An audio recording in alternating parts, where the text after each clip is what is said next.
Voilà première manière de se remettre dans le bain pour comprendre le propos de Paul que Charlotte a lu juste avant, c'est voilà comment on pourrait résumer le projet de Paul pour la lettre aux Romains. On est au chapitre 10 maintenant.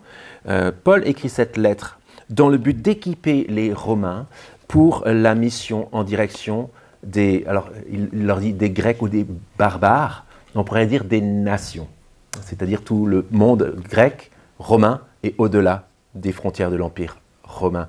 L'idée, c'est ça. Et en fait, on a peut-être une présupposition concernant l'épître aux Romains, et puis on en a un extrait ce matin. C'est peut-être une manière de construire la pensée qui peut être difficile à comprendre à première lecture, mais qui est essentielle à comprendre, parce qu'elle nous équipe nous-mêmes pour la même mission. Une lettre pour une mission. Et la mission se continue jusqu'à aujourd'hui, sous nos latitudes, et partout sur nos rues. Je ne sais pas si vous avez vu ces tags partout, Jésus sauve. Il paraît que c'est une seule et même personne qui l'a mis partout. Je ne sais pas si elle s'est fait attraper. Jésus sauve surtout, Jésus sauve sur le périph', Jésus sauve dans les rues, Jésus sauve sur les volets fermés. Ce n'est pas forcément très bien écrit et très joli, mais en fait, Jésus sauve partout. Et puis avec cette insistance, si j'insiste, Jésus sauve. Ce n'est pas une invitation à taguer nos murs. On veut respecter le mobilier urbain. Mais simplement pour réfléchir sur cette question de Jésus qui sauve. Et je pense que c'est utile, quand on réfléchit à la mission du chrétien aujourd'hui, à cette notion-là. Qu'est-ce que c'est Jésus sauve? Et je pense qu'il est utile qu'on se redise, d'abord, avant de plonger dans le déroulement de ce texte, que Jésus nous sauve d'abord de quoi? Jésus, il s'agit d'être délivré par nous, d'être sauvés par nous, de notre révolte contre Dieu. Et ce n'est pas nous qui accomplissons cela, c'est Jésus qui sauve. Jésus nous sauve du mal et de l'injustice qui est en nous, qui mérite la mort, et que Dieu va juger bientôt. Paul s'est largement étalé sur cette question. Et puis, cette compréhension de Jésus qui nous sauve du jugement de Dieu contre le mal qui est en nous, pour détruire le mal qui est en nous, a un impact monumental sur toute notre vie maintenant. Quiconque comprend ça, et quand on comprend toujours mieux ça, on comprend toujours mieux comment on apprend à rejeter le mal, à chercher le bien des autres, la gloire de Dieu. Mais c'est aussi, Jésus sauve, non pas uniquement de quoi, mais pourquoi. On en a parlé pendant les prières, la prière tout à l'heure avec Emma. Jésus sauve pourquoi? En vue de quoi? C'est que Dieu a quelque chose en tête. Ce n'est pas juste pour nous aider à bien vivre dans ce monde-là, c'est pour nous préparer au monde qui vient. Jésus nous sauve. Pourquoi? Il s'agit pour nous de devenir enfants de Dieu, c'est une notion partout présente dans la Bible, avec des promesses gigantesques, tellement au-dessus de ce qu'on peut imaginer à partir de notre propre perspective et de notre propre expérience. C'est pour ça que je faisais des annonces pendant le culte, pendant les annonces au milieu du culte, qu'on a besoin d'être éclairés, de réfléchir ensemble sur les promesses du monde qui vient. Jésus est mort pour nous sauver en vue d'un nouveau ciel et d'une nouvelle terre, d'une nouvelle création. C'est ça que Dieu avait en tête lorsqu'il a donné Jésus pour qu'il meure pour nous. C'est pour que nous puissions vivre avec lui dans ce paradis. Cette offre-là, je le disais au début, l'Église et chaque chrétien en est dépositaire. Et pas juste bénéficiaire, mais dépositaire. C'est-à-dire qu'on n'a pas juste la grâce d'avoir les effets de Jésus sauve pour nous, de notre péché, pour la vie éternelle, pour le paradis, pour la création, la nouvelle création. Et nous en sommes aussi dépositaires. C'est l'Évangile, la grande et bonne nouvelle de Dieu. Paul qui dit cela dès le début de sa lettre, « Je n'ai pas honte de l'Évangile. C'est une puissance de Dieu pour le salut de quiconque croit, du juif premièrement, puis du grec. En effet, la justice de Dieu s'y révèle par la foi et pour la foi, ainsi qu'il est écrit, le juste vivra par la foi. » Ça, c'est le programme, je pense, de Paul. Il faut que les chrétiens et que les églises de l'histoire restent ancrés sur cette conviction. Et je pense que, je le redirai plus tard, mais je pense qu'on pourrait avantageusement traduire ici le mot grec par le mot nation. Jésus est le sauveur des Juifs, premièrement, mais aussi de toutes les nations. Et vous voyez à quoi je fais allusion? Peut-être, peut-être pas. Je fais allusion à ce que Dieu avait promis à Abraham, le père de la foi, par lequel il a dit « Je bénirai ta famille, je bénirai ton nom, mais tu seras une source de bénédiction pour toutes les nations. » En d'autres termes, pour les Grecs, pour les non-juifs. Du juif, premièrement, dit Paul dans cette phrase. Et ça nous replonge dans le contexte. La problématique qui est soulevée est énorme à ce stade de la lettre. Voilà la question. C'est que l'évangile est pour le juif premièrement, mais si Jésus est bien le Christ, le roi sauveur promis par Dieu d'abord au peuple juif, comment expliquer que si peu de juifs croient en lui? Et je le répète, on a peut-être l'habitude pour nous de dire c'est normal, c'est une autre religion. En fait, non. Jésus est le roi des Juifs, promis au peuple juif pour sauver d'abord les Juifs. Et c'est un vrai problème de constater que si peu de Juifs viennent à Christ. Et je répète les questions de la semaine dernière, on les répétera la semaine d'après. Le type de question que ça nous pose, c'est est-ce que si ça ne marche pas, l'Évangile, la bonne nouvelle de Dieu, de Jésus sauve, sur les Juifs, est-ce que ça veut dire que l'Évangile n'est pas assez puissant, que l'Évangile ne marche pas? Et est-ce que s'il y a peu d'effets de cela, est-ce que ce n'est pas la preuve que mes propres luttes, je devrais arrêter de les mener? Espérer que les gens que j'aime se tournent vers le Seigneur, face à l'endurcissement de ceux que j'aime, face à la bonne nouvelle de Dieu, que Jésus sauve. Est-ce que je devrais m'arrêter d'espérer, m'arrêter de témoigner, m'arrêter de rendre compte de l'amour de Dieu? Si ça ne marche même pas sur les Juifs vers qui c'était orienté en premier, pourquoi moi je continuerais envers ceux qui ne sont même pas juifs, qui sont des nations, et qui sont tellement loin, loin, loin de cette espérance? Est-ce que ça vaut la peine d'y croire pour moi? C'est une question douloureuse, c'est une question audacieuse, mais c'est une question à laquelle Paul n'a pas peur de répondre, puisqu'il sait que l'Évangile, c'est la puissance de Dieu. Ça vaut la peine de continuer à croire dans l'Évangile, d'abord en raison de Dieu. Première chose, c'est ce qu'on avait vu la semaine dernière, c'est parce que Dieu est souverain, il est le maître du salut, il est le maître de toutes choses. C'est parce que Dieu est souverain qu'il y a de l'espoir. Donc ça vaut le coup d'y espérer à cet évangile. Et la deuxième chose, c'est parce que Dieu rend sa justice accessible, qu'il y a de l'espoir. C'est ce que ce texte dit, je pense. C'est ce que ce texte traite, ce que Charlotte vient de nous lire. Parce que Dieu rend sa justice accessible, alors qu'elle était inaccessible, alors l'espoir est permis. Et c'est ça qu'il faut qu'on voit dans les détails. Ce texte, voilà comment Paul le montre. D'abord que Dieu offre sa justice, comment est-ce qu'il la rend accessible? Il offre sa justice parfaite à quiconque place sa foi en Christ. Ça, c'est la première chose qu'il faut qu'on ait en tête. Voilà la seule manière avec laquelle Dieu rend sa justice accessible, par la foi en Jésus-Christ. Et la deuxième partie, c'est que Dieu suscite la foi qui sauve, la foi en Jésus-Christ, en quiconque obéit à la parole de Christ. Voilà le mouvement de la pensée de Paul. J'ai besoin de voir ce que je suis en train de dire. Commençons par ces premiers versets, si vous voulez bien. Dieu offre sa justice à quiconque place sa foi en Christ. Paul a déjà dit ça dans la lettre aux Romains. Et je vous invite à lire le début de la lettre aux Romains où Paul est extra clair sur cette question. Mais vous remarquez qu'il y a redondance ici. Paul prend beaucoup de temps. Je vous invite à prendre un crayon si vous voulez, peut-être photocopier le texte, prendre un crayon, et voir toutes les allusions à la justice et à la foi dans cette première partie. Et vous verrez que ça ressort, ça saute aux yeux. Pourquoi Paul est redondant? Il n'est pas en train de répéter ce qu'il a déjà dit juste dans les termes. Il a, je pense ici, une visée missionnaire. Il faut qu'on réfléchisse à la proclamation de cette grande nouvelle de Dieu donne sa justice à toutes les nations. Et c'est pour ça que Paul s'attaque à la question douloureuse.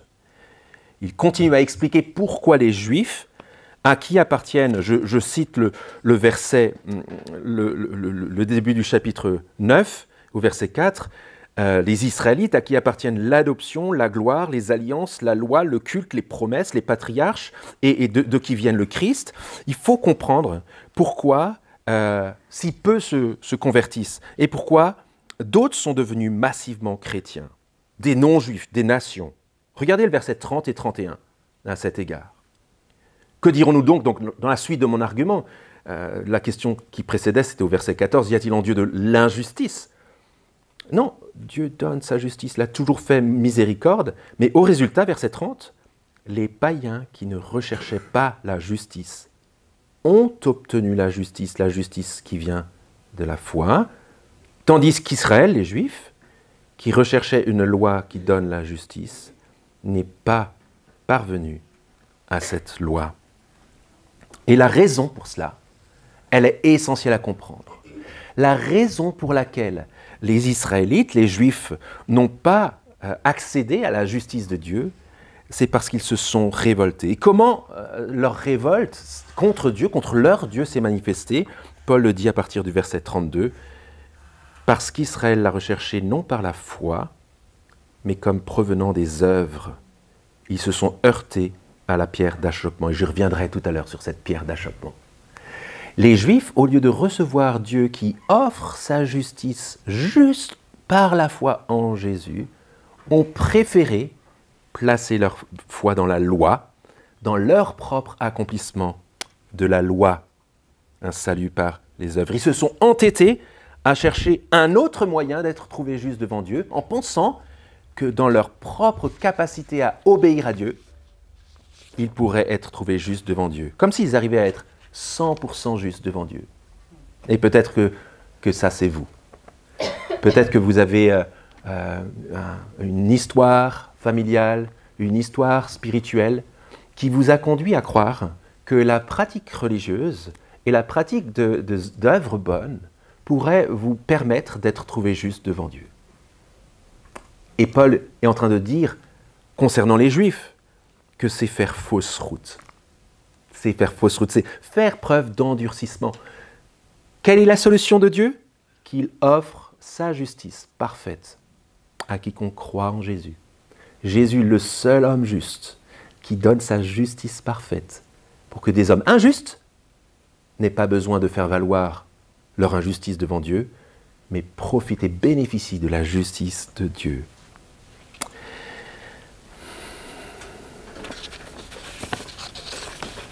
Comment j'appellerais ça un facteur aggravant. Où se trouve le facteur aggravant pour les Juifs? Parce qu'on pourrait se dire, oui, mais en fait, c'est la religion juive.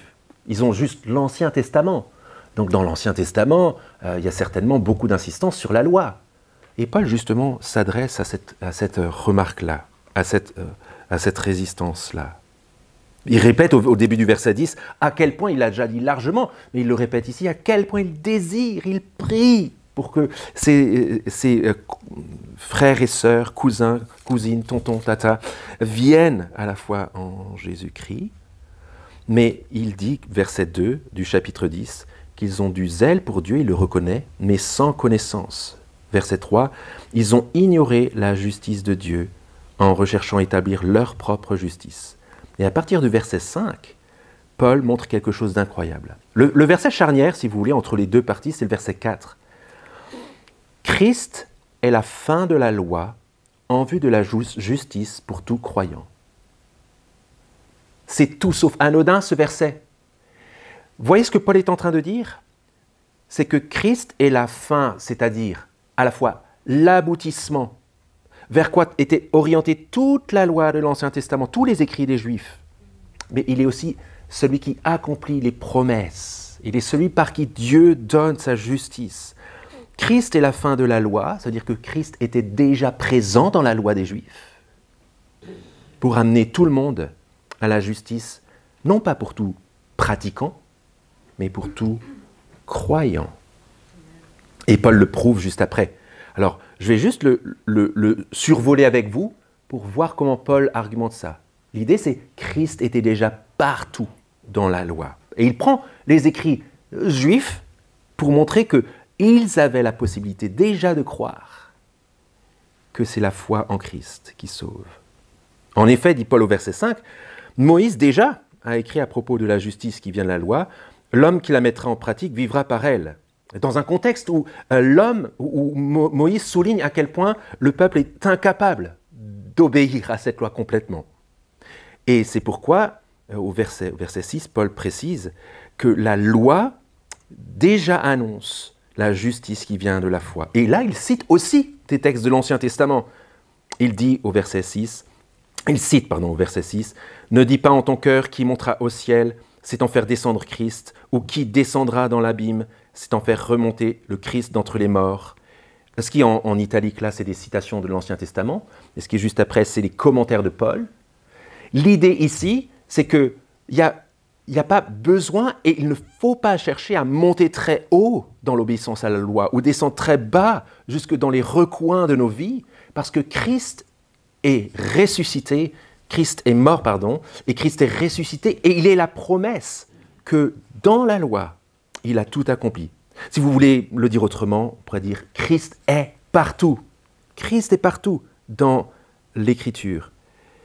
Et c'est pourquoi Paul commente à partir du verset 8, « La parole est près de toi, dans ta bouche et dans ton cœur. » Cette parole, c'est la parole de la foi que nous prêchons. Et Paul, sans transition, après avoir cité cette promesse de Dieu, où il dit que la parole de la foi dans laquelle il faut croire n'est pas loin de n'importe quel Israélite de l'Ancien Testament, Paul précise en disant, verset 9, « Sur la base de ce qu'il vient de dire, si tu confesses de ta bouche le Seigneur Jésus, sur la base de ce que la loi disait, et si tu crois dans ton cœur que Dieu l'a ressuscité d'entre les morts, tu seras sauvé. Car en croyant du cœur, on parvient à la justice, et en confessant de la bouche, on parvient au salut. Selon ce que dit l'Écriture, quiconque croit en lui, en Christ, ne sera pas confus. » Nouvelle citation de l'Ancien Testament. Nouvelle validation à la fois de la promesse de Dieu. Il a toujours voulu offrir sa justice à quiconque croit en Jésus. À quiconque lui fait confiance, non pas à partir de ses propres forces et de ses propres accomplissements religieux, mais sur la base de l'accomplissement de Christ. Christ est le seul juste. Et lorsqu'on croit en lui, Dieu nous donne sa justice. Dieu nous pardonne. Et j'espère que ceux qui, parmi nous, ont difficulté jusqu'à présent à comprendre ça, pourraient le comprendre. C'est que Dieu n'attend pas qu'on accomplisse une vie parfaite pour nous pardonner.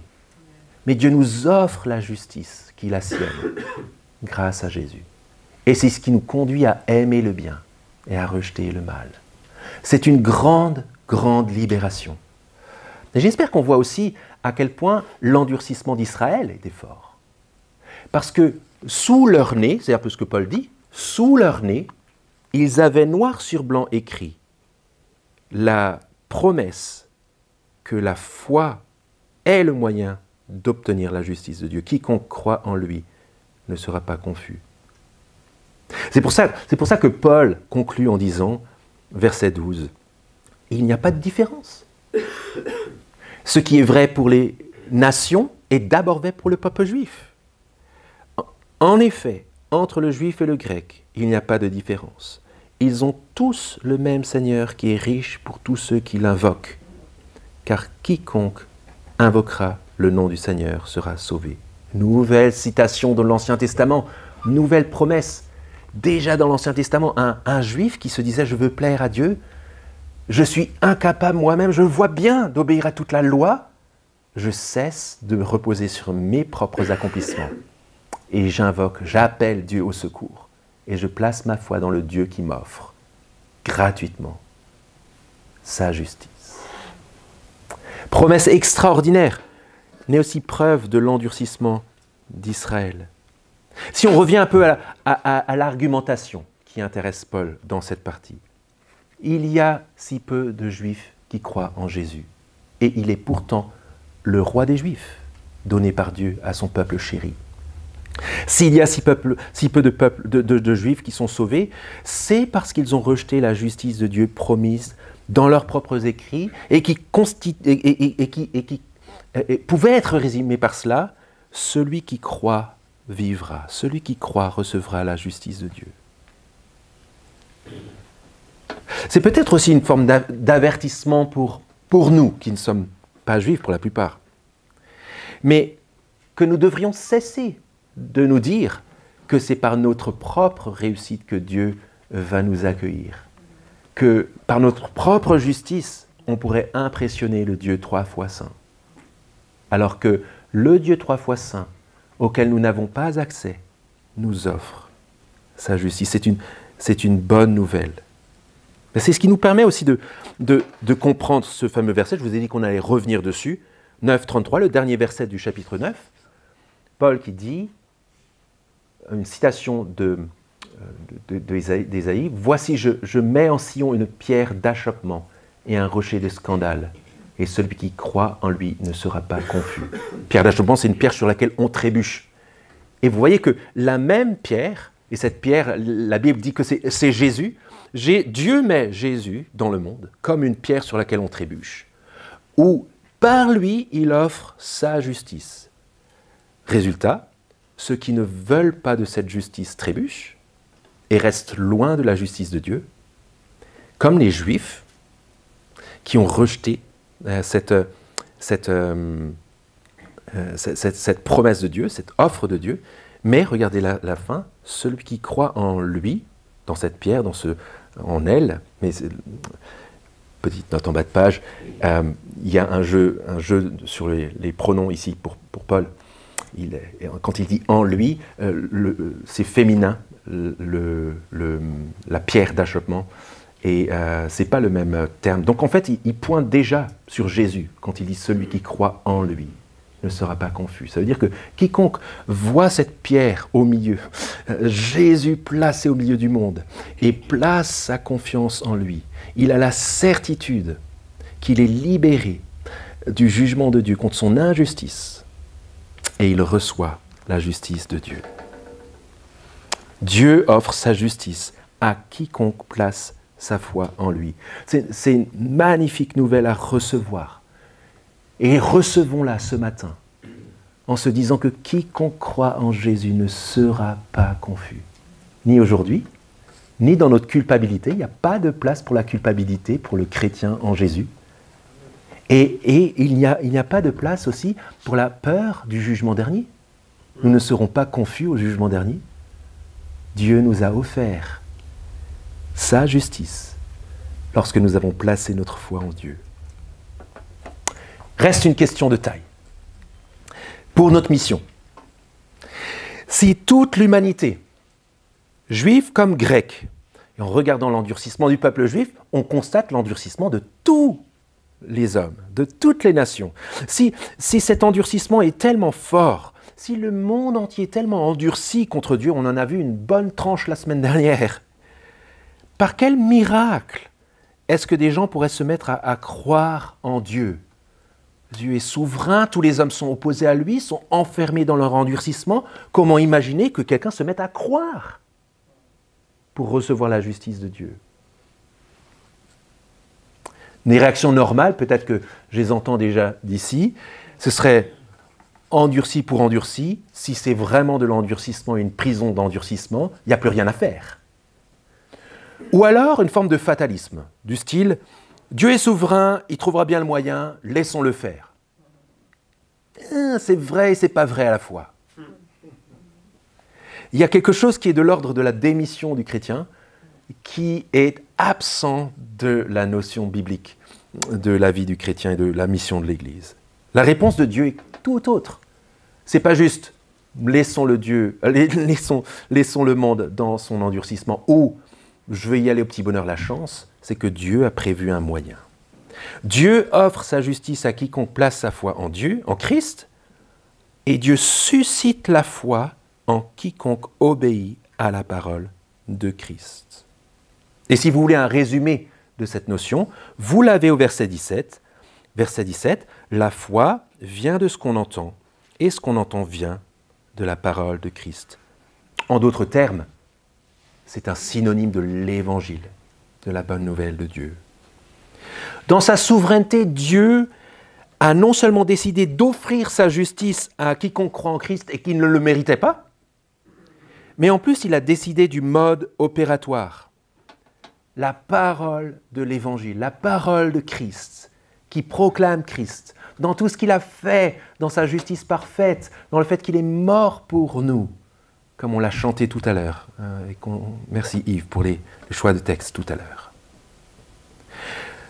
Je prends souvent l'exemple, mais je le reprends aujourd'hui. Moi, c'est un exemple qui me plaît tellement. C'est comment Dieu pouvait faire pour faire grandir et naître et grandir l'espérance de la justice de Dieu dans un monde stérile. Comment faire pour planter quelque chose qui allait pousser dans un monde totalement stérile à Dieu? Réponse, il a conçu dans son laboratoire divin une graine spéciale, faite spécialement pour apporter l'espérance dans ce monde stérile à Dieu. Et cette petite graine qu'il a conçue dans son laboratoire, ça s'appelle l'Évangile. N'importe quelle autre parole pourrait disparaître, mais l'Évangile, la parole de Christ, a le pouvoir de porter des fruits, même dans ce monde hostile à Dieu, même dans ce monde stérile. Un autre exemple qui me plaît beaucoup et qui m'encourage à chaque fois, dans mon témoignage personnel, dans mon travail de prédication, c'est la vision des ossements desséchés. Je ne sais pas si vous avez entendu parler de ça.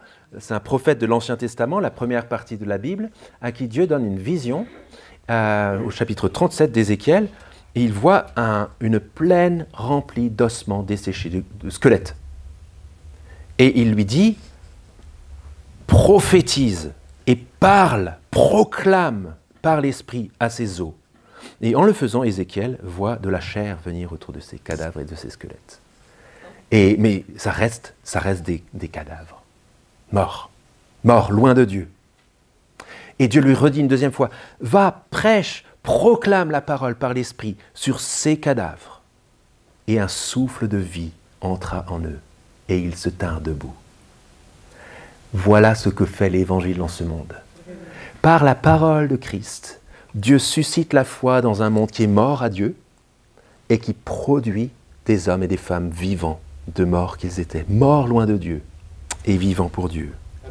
Réfléchissons un instant à vues humaines, honnêtement. Donc on parle des Juifs et des nations, des Grecs, des nations du monde. Pensons aux nations du monde. À vues humaines, est-ce que historiquement, culturellement, sociologiquement, psychologiquement, est-ce qu'il y avait une seule raison valable pour que des gens de toutes les nations qui ne connaissaient rien au Dieu de la Bible, qui ne connaissaient rien de l'Écriture, soient recueillis dans la promesse de Dieu en Israël, soient recueillis avec le peuple chéri de Dieu, reçoivent la même justice de Dieu, se mettent à croire dans cette justice de Dieu, se mettent à croire en Christ? Il n'y a aucune raison valable, si ce n'est le Dieu vivant, notre Créateur, qui a décidé d'appeler des gens de toutes les nations dans cette promesse-là. Et Paul continue à expliquer les choses. Verset 18, il précise les choses. La nécessité de la prédication, je la relis maintenant, mais j'aimerais la lire après dans l'application, vous comprenez vite pourquoi. Je repars à partir du verset 14. Comment est-ce que cette justice sera reçue? Comment cette foi sera reçue? Verset 14. Comment invoqueront-ils celui en qui ils n'ont pas cru? Et comment entendront-ils parler? Comment croiront-ils en celui en qui ils n'ont pas entendu parler? Et comment entendront-ils parler de lui sans prédicateur, sans proclamateur de la parole? Et comment y aura-t-il des prédicateurs s'ils ne sont pas envoyés? Voilà la logique de Paul. Voilà la nécessité qu'il place de proclamer la parole. J'y reviens tout à l'heure, comme je l'ai dit. J'y reviens au moment de l'application et j'imagine que ça fourmille déjà dans vos têtes. Nous sommes utiles dans le plan de Dieu pour faire ça. Mais regardons l'argumentation de Paul, notamment à partir du verset 18. Tout le monde n'a pas cru, et pourtant, la voix de Dieu s'est fait entendre sur toute la terre. Les paroles de Dieu se sont fait connaître jusqu'aux extrémités du monde. Verset 19, Dieu promet que dans son appel à toutes les nations, à faire confiance, à placer sa foi en Dieu, lui, il rendra jaloux ce peuple, qui n'est pas, par un peuple qui n'est pas une nation, par une nation sans intelligence. Il va provoquer l'irritation du peuple.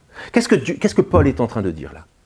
Il est en train de dire qu'au milieu du rejet du peuple juif, de la parole qui sauve, Dieu va continuer à semer cette parole, même si le peuple juif refuse cette parole, de manière à ce que cette graine-là, qui est prévue pour donner la foi, même si elle ne donne pas de résultat dans le peuple juif, en donne par toute la terre, avec l'espoir que Dieu va rendre jaloux ce peuple juif, au point qu'il reconsidère son attitude, au point qu'il revienne à Dieu. Et ça, on le verra la semaine prochaine.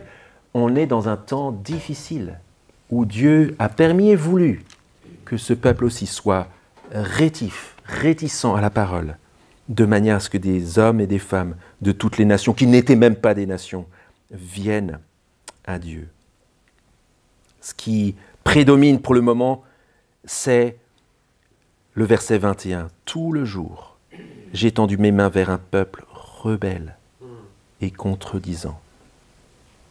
Une autre manière avec laquelle le peuple juif s'est endurci, une autre manière qui explique pourquoi il y a si peu de juifs, pour l'instant, qui placent leur foi en Christ, le roi des Juifs, c'est parce que non seulement ils ont voulu créer leur propre justice, par leur propre accomplissement de la loi, en refusant que Dieu offre la justice gratuitement, et de l'autre côté, un refus d'écouter la parole d'un Dieu qui les appelle, et qui les appelle, et qui les appelle encore à venir. Et eux encore, ils restent rebelles et contredisants. Voilà la raison pour laquelle il y a si peu de Juifs, pour l'instant, dans l'Église de Dieu. Mais écoutons d'abord les avertissements pour nous.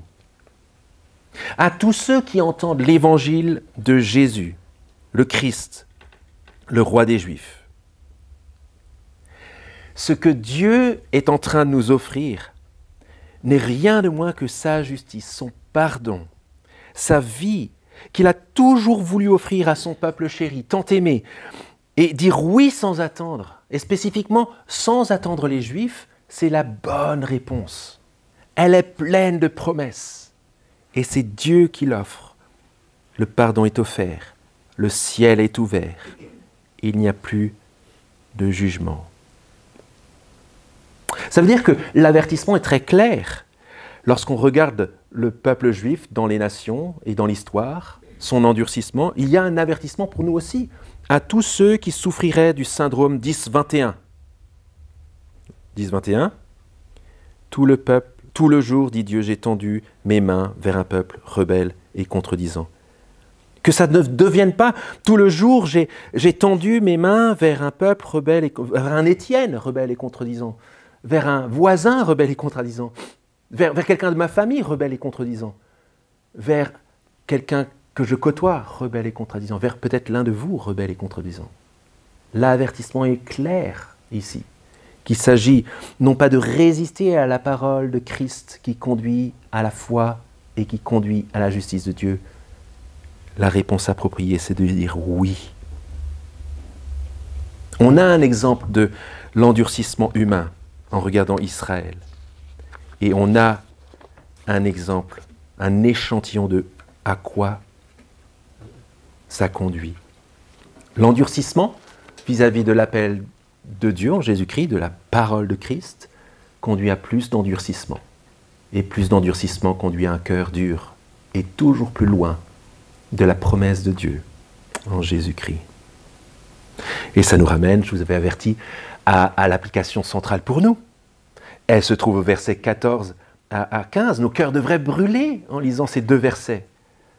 Il s'agit pour nous d'être les relais en direction des nations, sans se laisser impressionner par le temps d'endurcissement du peuple juif, de faire connaître la parole de Jésus, l'Évangile. Qu'on sache, nous, individuellement, prier ces versets 14 et 15, et qu'on sache rechercher cela en tant qu'Église. Nous voulons croire en l'Évangile, vivre l'Évangile et proclamer l'Évangile. Alors, ces deux versets sont programmatiques pour nous. Comment mes amis, mes collègues, mes cousins, mes voisins, mes ennemis invoqueront-ils celui en qui ils n'ont pas cru? Et comment croiront-ils en celui dont ils n'ont pas entendu parler? Et comment entendront-ils parler de lui sans prédicateur, sans proclamateur de cette parole? Et comment y aura-t-il des prédicateurs s'ils ne sont pas envoyés, selon qu'il est écrit qu'ils sont beaux les pieds de ceux qui annoncent de bonnes nouvelles? Ne nous laissons pas intimider par nos amis qui ont du mal à recevoir l'Évangile ou entendre parler de Jésus. Ne nous laissons pas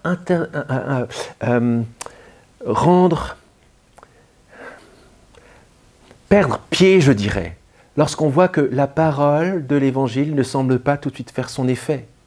Dieu promet dans ce texte et dans beaucoup d'autres textes que la proclamation fidèle de la parole de Christ va produire la foi. C'est ce qu'il a prévu pour la parole de Christ. Qui va répondre, ça ne nous appartient pas. Mais nous devons et nous avons le devoir de proclamer verbalement la parole de Christ. Donc il ne s'agit pas juste d'être des chrétiens qui disent, je crois que c'est François d'Assise qui disait ça, je ne parlerai pas, je montrerai que par ma vie l'Évangile et je parlerai que si c'est nécessaire. On ne veut surtout pas faire ça. Il s'agit que des personnes voient nos vies, voient notre attachement à Dieu, on est des gens normaux, avec des vies chaotiques, mais qui savent dire les paroles, proclamer verbalement la parole de Christ, pour les inviter à entendre la parole de Christ et à venir à la foi en Christ, pour recevoir la justice de Dieu. Je vous invite à un moment de pause en méditant sur cette question-là. C'est parce que Dieu est souverain qu'il y a de l'espoir. C'est ce qu'on a vu la semaine dernière, c'est le cadre. Et dans ce cadre, on se rappelle grâce à ce texte que c'est parce que Dieu rend sa justice accessible qu'il y a de l'espoir. Un temps de silence et je conclurai en priant.